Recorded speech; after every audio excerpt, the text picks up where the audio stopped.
السلام علیکم، welcome to my YouTube channel Altaf Hassan Bhatti official میں آپ سب کو خوش آمدید کہتے ہیں۔ ہم اس وقت موجود ہیں فن تعمیر شاہکار بھونگ مسجد میں۔ آپ سب دیکھ سکتے ہیں بھونگ مسجد کا مرکزی دروازہ۔ بھونگ مسجد کا مرکزی دروازہ مشہد ایران میں موجود امام رضا رضی اللہ تعالیٰ عنہ کی مزار کی ہو نقل ہے۔ بھونگ مسجد تحصیل صادق آباد ضلع رحیم خان میں واقع گاؤں میں موجود ہے۔ یہ تحصیل صادق آباد سے 20 کلومیٹر دور اور ضلع رحیم خان سے 55 کلومیٹر دور واقع ہے۔ اپنے عمدہ ڈیزائن، منفرد طرز تعمیر اور جاذب نظر خطاطی کی وجہ سے اس مسجد کو خاص شہرت حاصل ہے۔ آپ کی جد امجد حضرت بہاؤالدین زکریا رحمۃ اللہ علیہ کے خلفاء میں سے تھی۔ رئیس محمد غازی اعزازی مجسٹریٹ اور باولپور اسمبلی کے رکن بھی رہے۔ کثیر مال و دولت ہونے کے باوجود انہوں نے درویشانہ زندگی گزاری، دینی تعلیم کو اہمیت دی، عبادت اور ریاضت، سماجی کاموں اور مختلف علاقوں میں مسجد کی تعمیر ان کی زندگی کا مشن رہا۔ رئیس غازی محمد نے اپنے خاندانی محل نما گھر کے قریب 1932 عیسوی میں بھونگ مسجد کی تعمیر کے لیے ہدایت دی اور بہت سا سرمایہ فراہم کیا۔ تعمیر کے ایک مرحلے پر انہوں نے ذاتی دلچسپی لی، البتہ مسجد کی تعمیر کی نگرانی کے لیے ایک ماسٹر رکھا جس کا نام ہے ماسٹر عبدالمجید مقرر کیا، جنہوں نے نہایت محنت اور توجہ سے مسجد کی تعمیر کی نگرانی کی۔ مسجد کی تعمیر کے لیے آسٹریلیا، ہنگری، اٹلی اور دیگر ممالک سے سنگ سرخ، سنگ مرمر، سنگ خارا، سنگ سرمائی اور سنگ سیاہ منگوائے گئے۔ ان پتھروں کو کاٹنے اور تراشنے والے، ٹیلوں پر پھول بنانے والے میناکاری اور خطاطی کرنے والے، سندل کی لکڑی پر باریک اور نفیس کام کرنے والے، گلکاری کرنے والے، سونے کے پھول بنانے والے سینکڑوں کاریگروں کی خدمت حاصل کی گئی۔ یہ مسجد 1932 عیسوی سے 1982 عیسوی تک تقریباً 50 سال کے عرصہ میں مکمل ہوئی۔ ان 50 سالوں میں ہزاروں کاریگروں نے مسجد کی تعمیر میں حصہ لیا، جن کا تعلق پاکستان اور دوسرے ممالک سے تھا۔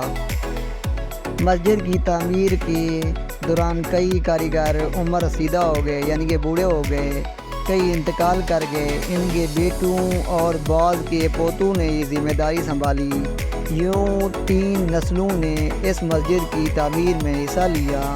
تمام کاریگروں کو ان کی مہارت اور تجربے کی بنیاد پر اجرت دی جاتی تھی۔ ماہر کاریگروں کو ہر طرح سے خیال رکھا جاتا تھا، بلکہ ان کے بچوں کی شادیوں کے اخراجات رئیس غازی محمد خود ادا کرتے تھے۔ مسجد کی تعمیر میں مصروف کاریگروں کا قیام و طعام کا انتظام بھی کیا جاتا تھا، جو بھونگ مسجد میں ہی ہوتا تھا۔ بہت سی مروات بھی ان کے کاریگروں کو حاصل تھی۔ تب صادق آباد سے بھونگ تک مناسب ذرائع نقل و حمل موجود نہ تھی، یعنی کہ مناسب راستہ موجود نہ تھا اور نہ ہی پختہ سڑکیں تھیں، لہذا بھاری مشینری اور تعمیراتی سامان صادق آباد ریلوے اسٹیشن سے بھونگ تک تقریباً 20 کلومیٹر کچے راستوں پر بیل گاڑیوں اور اونٹوں پر لاد کر لایا جاتا تھا۔ مسجد کی تعمیر کے لیے کوئی باقاعدہ نقشہ نہیں بنایا گیا تھا اور رئیس غازی خان محمد کے ذہن میں ایک خاکہ تھا جس کے مطابق تعمیر کا آغاز کیا گیا۔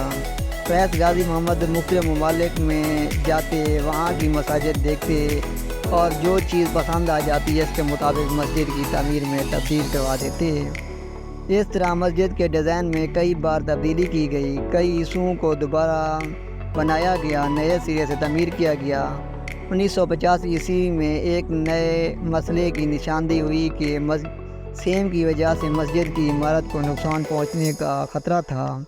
اس خطرے کی پیش نظر تب تک بننے والی تمام عمارتوں کو گرا دیا گیا اور 20 فٹ بلند ایک چبوترا بنایا گیا۔ اس پر نئے سرے سے مسجد کی عمارت تعمیر کی گئی۔ اس مسجد کی پائیداری کے ساتھ ساتھ خوبصورتی اور جلال و عظمت میں بھی اضافہ ہو گیا۔ مسجد کی تعمیر کے دوران ہی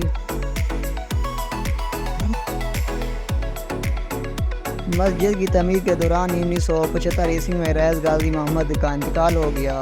ان کے وفات کے بعد ان کے بڑے بیٹے رئیس شبیر محمد نے مسجد کا کام کو آگے بڑھایا، جو خود بھی درویش صفت اور اچھے اخلاق کے مالک تھے۔ 1982 عیسوی میں مسجد کی تعمیر مکمل ہوئی تو اسے بین الاقوامی شہرت حاصل ہوئی۔ دنیا بھر سے سیاح اس مسجد کو دیکھنے آنے لگے۔ اس کی خوبصورتی اور انفرادیت کی وجہ سے 1986 عیسوی میں اسے تعمیرات کے شعبے میں آغا خان ایوارڈ بھی دیا گیا۔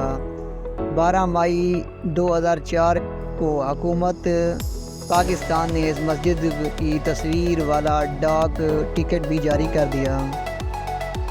ہونگ مسجد میں ایک وسیع مدرسہ اور حجرہ بھی موجود ہے، جہاں رئیس غازی محمد عبادت کرتے تھے۔ مسجد میں داخل ہونے والا مرکزی دروازہ مشہد میں حضرت امام رضا کے مزار کے صدر دروازے جیسا ہے۔ اندر کئی ایکڑ پر مشتمل فواروں سے بھرا وسیع لان ہے۔ راہداری سے گزر کر سیڑھیاں چڑھنے کے بعد مسجد کا صحن ہے، جو سنگ مرمر اور سنگ سیاہ سے آراستہ ہے۔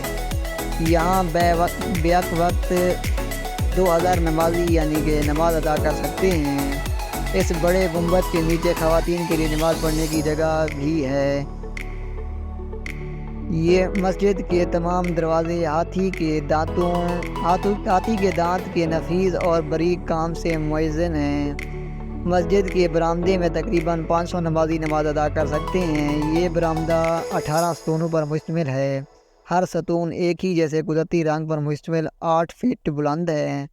مرکزی محراب کی تزئین اور آرائش میں خاص سونا اور چاندی اور قیمتی پتھر استعمال کیے گئے ہیں۔ سندل کی لکڑی کی نہایت نفیس اور دیدہ زیب کام کیا گیا ہے۔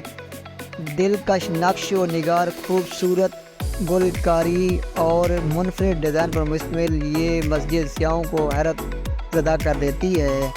دوستو، اگر یہ ویڈیو آپ لوگوں کو اچھی لگی ہو تو اس کو لائک اور سبسکرائب کرنا مت بھولیے گا۔ اب مسجد کے تمام کام اور انتظامات رئیس منیر احمد سنبھال رہے ہیں۔